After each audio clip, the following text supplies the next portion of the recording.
Villeneuve, à l'occasion de la journée mondiale de lutte contre l'homophobie et la transphobie, vous recevez ce matin le coprésident de SOS Homophobie, Joël Demier. Bonjour Joël Demier. Bonjour. Merci d'être avec nous en direct sur Europe. 2018 a été une année terrible en matière d'homophobie. Près de 2000 témoignages d'actes LGBT-phobes, un acte lesbophobe par jour. À l'heure où la société, pourtant, on a l'impression, se décomplexe, comment est-ce qu'on explique cette explosion d'agression ? Oui, vous le savez, 2018 a été une année noire pour les personnes homosexuelles, pour les personnes LGBT. Une augmentation de 66% des agressions physiques homophobes signalées à SOS Homophobie. Comment est-ce qu'on les explique ? Il y a d'abord une libération de la parole des victimes. Les victimes d'homophobie osent briser le silence, parlent de plus en plus, donc ça explique l'augmentation des signalements d'actes homophobes. Avant, on se taisait, les personnes LGBT étaient dans le placard, maintenant ça va de mieux en mieux. La société est de plus en plus ouverte, donc les victimes parlent de plus en plus. Il y a aussi, ces chiffres montrent aussi un ancrage de l'homophobie dans la société française, puisqu'il n'y aurait pas ces chiffres s'il n'y avait pas d'homophobie. Et hélas, malgré l'évolution des mentalités, malgré l'évolution des droits, je pense au mariage pour tous, malgré tous ces progrès, il y a quand même une persistance de l'homophobie dans la société française. Dans l'évolution, il y a aussi réseaux sociaux, et là aussi c'est un amplificateur. Oui, Internet, qui est mal contrôlé. Tout à fait. Internet reste le premier lieu d'expression de l'homophobie en France en 2019, avec 23% des témoignages signalés à SOS Homophobie qui se passent sur Internet, des réseaux sociaux qui sont mal modérés, qui sont pas assez modérés, et il est impératif je pense notamment à la proposition de loi de Laetitia Avia, de mieux modérer les réseaux sociaux, de responsabiliser les grandes plateformes comme ça se fait en Allemagne. En Allemagne, on enjoint les Twitter, les Facebook à retirer les contenus haineux sous 48 heures à peine d'amende très forte.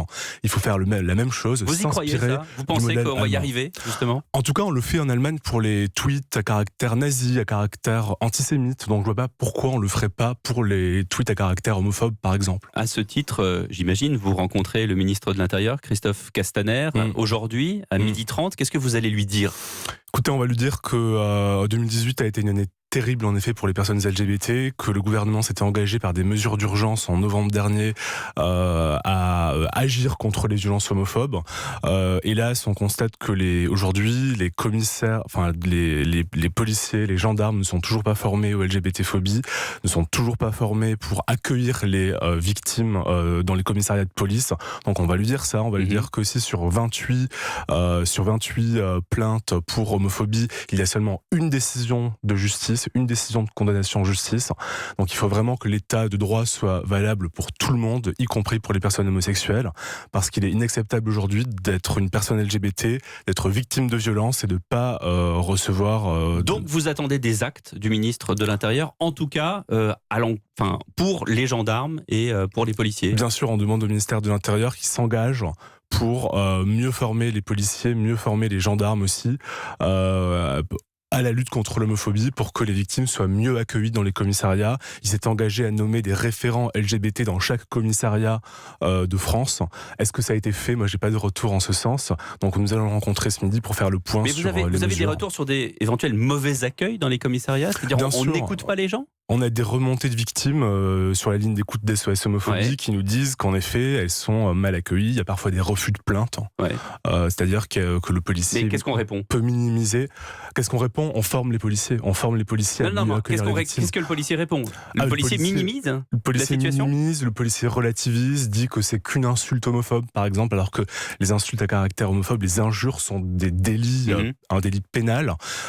Donc en fait, les policiers n'ont pas à juger ou à minimiser les faits. Après, il y a beaucoup de policiers qui sont formés, mais il faut vraiment qu'une vraie politique publique soit conduite en la matière. La typologie de l'agression, c'est souvent à plusieurs, c'est souvent des hommes, c'est souvent des hommes souvent jeunes. C'est ce que vous avez établi ? On constate que ce sont en général des hommes seuls ou des hommes en groupe, qui sont les agresseurs ou les auteurs d'actes homophobes. Mais vous savez, c'est pas tellement le sujet. Le sujet, c'est plus comment on fait pour mieux prévenir tous ces actes de violence. Oui, mais le profil justement de l'agresseur. Il y a eu cette femme transgenre, Julia, qui a déclenché une polémique ethnique même autour de son agression. Quel est le profil de l'agresseur ?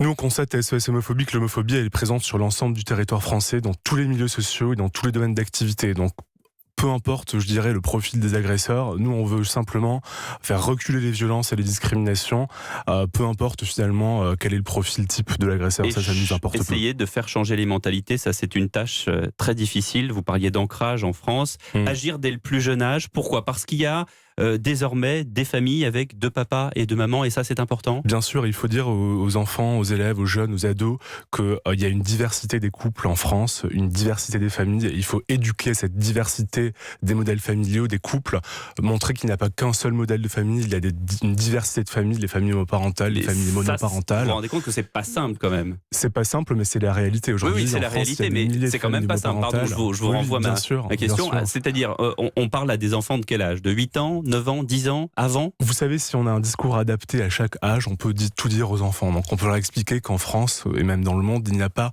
qu'un seul modèle de famille, il n'y a pas qu'un seul modèle de couple. Et c'est ce que fait SOS Homophobie en intervenant dans le milieu scolaire.